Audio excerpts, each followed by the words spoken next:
Welcome back. You're watching News X. My name is Vineet Malhotra. Well, the Union Cabinet has cleared the Women's Reservation Bill, setting the stage for its presentation in Parliament. A move being hailed as a historic push towards gender equality in Indian politics. The bill seeks to reserve 33% of seats in the Lok Sabha and state legislative assemblies for women. A long-pending reform aimed at correcting the severe underrepresentation of women in lawmaking bodies. This legislation is significant not just for what it proposes, but for what it represents.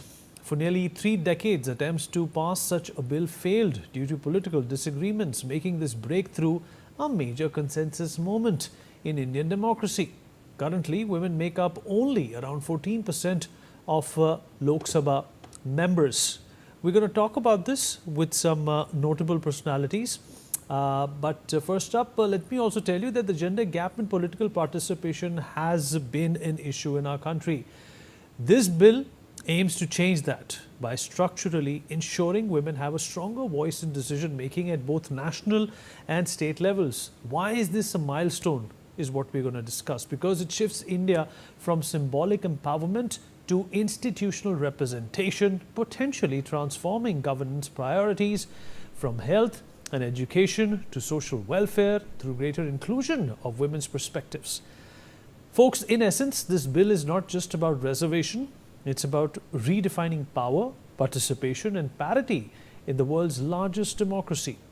Joining us on the show at this point in time is Rina Dhaka, fashion designer. Rina, appreciate you being here with us.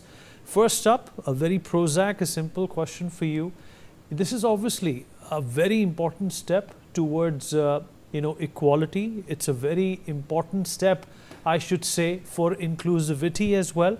What do you make of it? This is something which has been done in certain states in the past as well, Odisha for example, but at a national level, India is perhaps one of those very few countries who's taken this very crucial step. Your thoughts on it?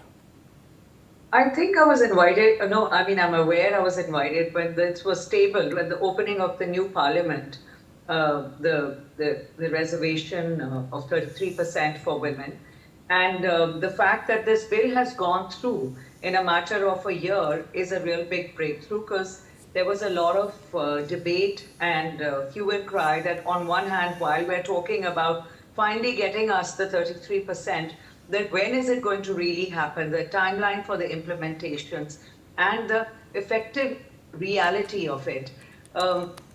I would think it's a very big change that we managed to get this through in the current circumstances. And it is high time, because it's not like in India we're lacking with talent, with any kind of education or any kind of bias anymore also in the urban areas or in the educated classes specifically. So we have to have reservation. And why 33%? In my eyes, it should be equal. But let's get 33% at least through. Men and women are meant to be equal, not we're having this kind of a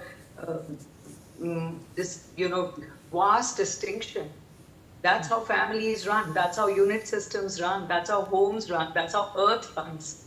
Why 33% only? I mean, that's a wish list, of course. Let's get the 33% through now. You're quite right. Of course, but I would say it's a step in the door. It's a step in the right direction. It's a momentum that has, started. And the fact of the matter is, Rina, that if you look at what used to happen 30, 40 years ago, there were very limited choices when it came to men and women in terms of choosing their profession. I think this will also bring a lot of layered structures and aspirations in women to be change makers at the national level by joining politics. Don't you think so?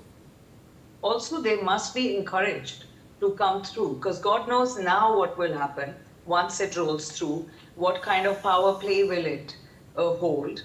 So what one should do as people watching this great journey unfold or begin is to ensure that the voices are heard, the right people who are influencers of any field, be it a village panchayat, be it in any kind of a medium, they should all be heard and given an equal opportunity to stand and represent and bring about a change, because that's really the idea of governance, to help those who can't be helping themselves. Do you think that this representation and this, event will also enhance the socio-economic benefits, that women in a lot of areas in our country have been deprived of? Yes, there must be. We are already in 2026. We are a huge population and a very youthful country.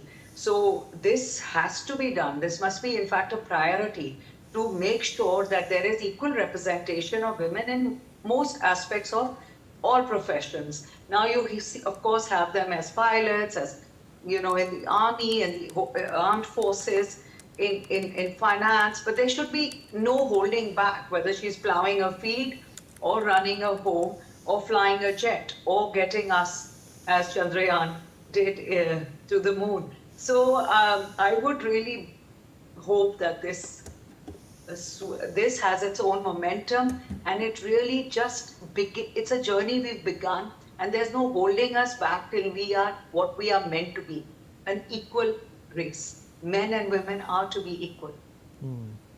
Well, you've summed it up beautifully. In fact, it's as simple as it gets. Rina, appreciate you joining.